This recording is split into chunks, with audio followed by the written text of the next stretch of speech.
Welcome back to AM Northwest. It's a new memoir exploring generational trauma caused by abuse and neglect. It also delves into the complex dynamics of revenge suicide. Despite those heavy topics, it's also a story of resilience, transformation, and hope. Here to share her memoir, Nightbird, we welcome author Shavaun Scott. Good to have you with us. Thank you. The book is incredible. Your life story is just amazing. I'm not sure how you did it, like how you pulled yourself out, but you did. Let's start with, why did you decide to write a memoir? You know, I moved to Portland 8 years ago, and Yeah. I didn't know anyone here. And one of my friends suggested, oh, there's a writing group over at Multnomah Arts Center. And Right. I'd written other books, but they were always on clinical topics because I'm a therapist. Right. And I started taking a memoir class and made wonderful friends, developed a community.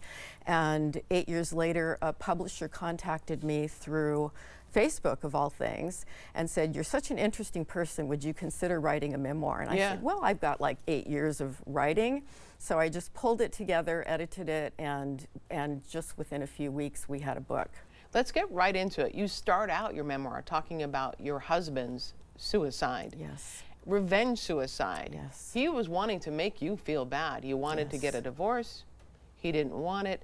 Let's set the scene. Tell me what happened. Yeah, he had a person, he had rage problems, and so this had been throughout the 17-year-long relationship. Yeah. And so my ability to see it clearly evolved over time, and eventually I was done.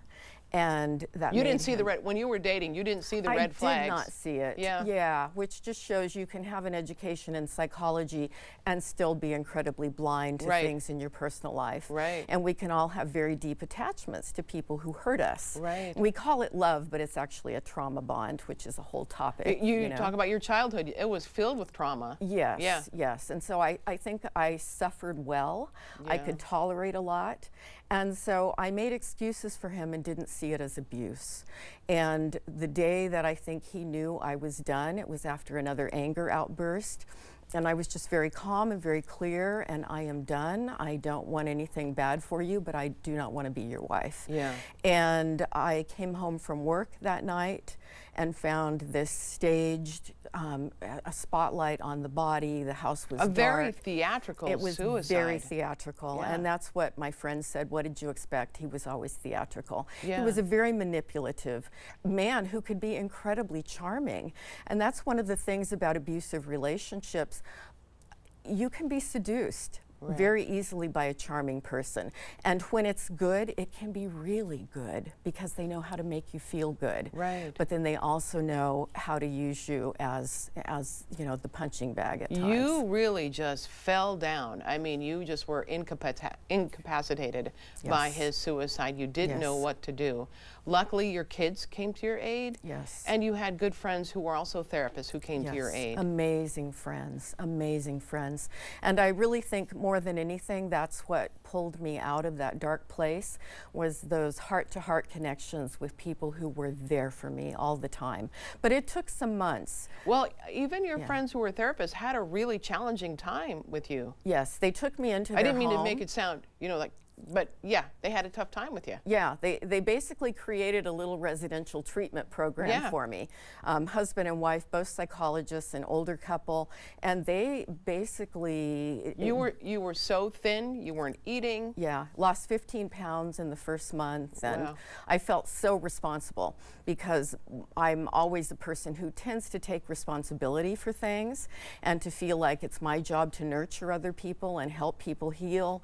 And so when he did this, the first thought I had, which of course was his intent, was because I said I wanted a divorce, I killed him. Right. Which is a distortion in thinking. You know, Right. he made that choice. But at the time, it hit me so hard and just altered my reality. And when we talk about generational trauma, you as a child, your mother blamed you for everything. Yes. So if someone Yes. did something to you, then it was your fault that you My didn't fault. do your fault. Yes, yes. And you saw that. You finally saw that in looking back. Yeah, I was able to eventually, I did get a wonderful therapist who really understood this kind of suicide, and he did help me connect the dots. And I think that's one of the points of the book is how did I get into that relationship? Right. Why did I stay in that relationship? And how did my childhood contribute to the blind spots I had? Yeah. You seem to be doing really well now. You mentioned you now live in the Portland area. Yeah. You also say you have a gentleman in your Yes. life who's Yes. very supportive of you. Yes. So obviously there he is right there. Yeah. Can you see him? Oh, yes. Yeah. I love it. I love the pictures that you have with him. Also, you have a wonderful life filled with animals. Oh, I love my animals. Yeah. Yeah, I think they're so good for the soul. So Right? yes, a dog and 3 cats, and they are like our family members. So is your advice to others seek help when you're going through something like this? Always seek Yeah. help and be honest. Yeah. And one of the things I hope that the book accomplishes is to let people know that anyone can fall into a situation Right. like this, and don't hide it. Let people know. Yeah. Because I think for so long I had a sense of shame about it and I didn't talk about it. Yeah. And it's so healing to just be honest. Absolutely. You have a book event. It's on Monday night at 7 p.m. at Annie Bloom's on Cedar Hills Highway. We're going to put all that information for you on our website at katu.com. Nightbird by Shavaun Scott. Thank you so much. Thank you. All right, we'll be right back with more AM Northwest. Don't go away.